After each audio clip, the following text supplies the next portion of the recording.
네, 역대급의 매매 난이도를 보여주고 있는 우리 시장입니다. 네, 어떤 뉴스들 보면서 오늘장 준비해야 될지 모닝뉴스 점검하겠습니다. 첫 번째는 국제신용평가사 피치 쪽에서 우리나라의 신용 등급과 전망을 현행 수준으로 유지를 했습니다. 현재 국가 신용 등급은 AA-고요. 전망은 안정적으로 유지가 되고 있습니다. 강한 대외 건전성 같은 우리 경제의 강점과 또 고령화에 따른 구조적인 도전 요인 등을 균형 있게 반영한 결과라고 설명을 했습니다. 한편 소비회복과 수출 호조 등으로 인해서 올해 GDP 성장률은 3%대 기록할 것으로 내다봤고요. 이어서 한국은행이 금융 리스크라던가 물가 상승률 관리 등을 위해서 올해 기준금리를 0.25%포인트씩 총 2차례 추가적으로 인상할 것이라고 내다봤습니다.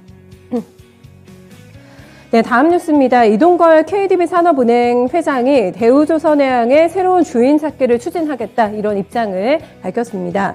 국내 조선산업의 발전을 위해서는 반드시 새로운 주인 찾기가 좀 진행돼야 된다고 설명했는데요. 이어서 신주 발행 방식으로 이번에 주인 찾기를 진행할 계획이라는 점도 함께 명시가 됐습니다. 단 구체적인 플랜 B의 내용은 현대중공업의 유럽연합을 대상으로 한 소송을 일단은 지켜보고요. 또 대우조선해양에 대한 경영 컨설팅이 끝나는 오는 3월 이후에 구체적으로 제시하겠다는 계획입니다. 이에 따라서 공식적인 매각 종결 선언도요 3월 이후로 미뤄지게 됐습니다. 네, 올 초에 M&A 시장에 관심 매물로 꼽혔던 KG ETS의 어제 매각 전에 사모펀드 운용사 간 대결로 좁혀진 것으로 압축이 됐습니다. 어제 진행이 됐는데요. 네, 본 입찰에는 국내 사모투자펀드 운용사인 ENF 프라이빗 에쿼티하고요. SKS 프라이빗 에쿼티 단 2곳만 참여했습니다. 우선 협상 대상자는 설 연휴에 발표가 될 예정이라고 하는데요. 지난 11월에 진행한 예비 입찰에서 선정이 됐던 현대엔지니어링 그리고 에코비트 같은 경우에는 이번 본 입찰에는 참여하지 않았습니다. 발을 뺀 까닭에 대해서는 5천억 원을 넘어설 거로 예상이 되는 매각 몸값이 부담스러웠기 때문으로 분석이 되고 있는데요. 이번에 매각 결과는 시장에서 폐기물 사업체의 가치를 따지는 시금석이 될 것으로 전망되고 있습니다.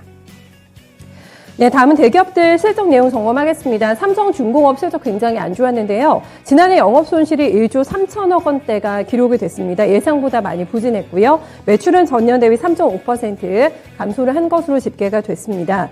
자재 단가 상승에 따른 원가 선 반영으로 인해서 적자 폭이 확대가 됐다라고 회사 측에서는 설명을 했고요. 또 드릴십 재고자산 평가 손실 그리고 임금 협상 타결금도 적자 폭을 키운 것으로 분석이 되고 있습니다. 한편 삼성중공업은 지난해 2조 6천억 원 금의 차입금을 상환을 하게 되면서 부채 비율을 200% 이하로 낮춰가지고요. 재무구조 개선은 완료가 됐다고 전했습니다. 이어서 올해는 매출 7조 그리고 수중 목표 88억 달러를 달성하겠다는 영업 전망도 함께 공시를 냈습니다. 네, 화물의 힘을 확인했습니다. 대한항공이 이번에도 실적이 굉장히 잘 나왔는데요. 지난해 화물사업 호주에 힘입어서 사상 최대 실적을 기록을 했습니다. 매출은 8조 7,534억 원이 나왔고요. 영업이익은 1조 4,600억 원대 기록이 되면서 영업이익은 전년 대비해서 무려 515%나 급증했습니다. 매출단도 사상 최대로 보실 수가 있겠고요. 당기순이익은 6,387억 원을 기록을 하면서 흑자로 이번에 전환이 됐습니다.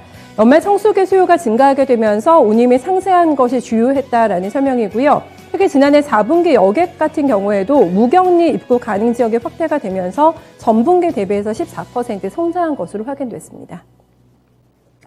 네, 마지막으로 지금 세면치레를 하지 못하고 있는 LG 생활건강 보겠습니다. 면세점 매출 노출과 관련해서 최근에 좀 노이즈가 있었는데요. 지난해 연매출은 좋았습니다. 8조 원대가 돌파가 되면서 사상 최대 실적 경신이 됐고요. 매출은 전년 대비 3.1%가 증가했고 영업이익 같은 경우에는 1조 2,896억 원 기록이 되면서 5.6% 증가한 성적표 이번에 기록했습니다.